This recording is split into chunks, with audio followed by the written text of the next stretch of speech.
Sir, how long has this Oldsmobile Delta 88 been sitting here? Since 1992, after the doctor reported me to the DMV. The DMV took your license away?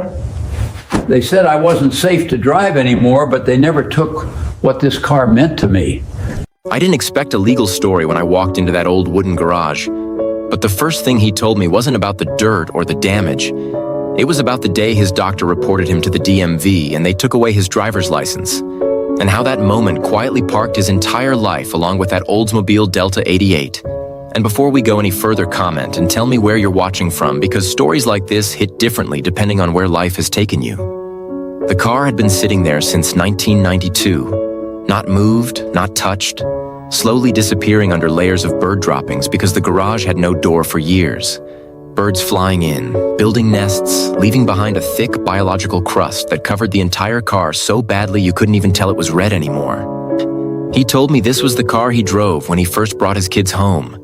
The car they hid inside during a brutal snowstorm. The car that followed him through his military years and back. And when the doctor made that report and the DMV made it official, that was the last time he ever turned the key. He said it wasn't a choice. It was a legal decision made for him. And that was the hardest part to accept. We started with the worst part, the heavy contamination, vacuuming and scraping before any water touched it because spraying it too early would only spread the mess everywhere. Then we moved into pre-wash using strong degreasers just to break down the outer layers. But even after that, the buildup barely moved. It took multiple passes with a pressure washer, slowly revealing pieces of red under decades of neglect. Under the hood alone taking over an hour as we chipped away years of damage. The paint had been eaten alive by bird droppings, so we had to wet sand it carefully, then correct it with rotary and dual action polishers just to bring back a hint of the original color. Inside the engine bay, we found nests, debris, even signs of rodents, and had to clear everything before even thinking about whether the engine could run again.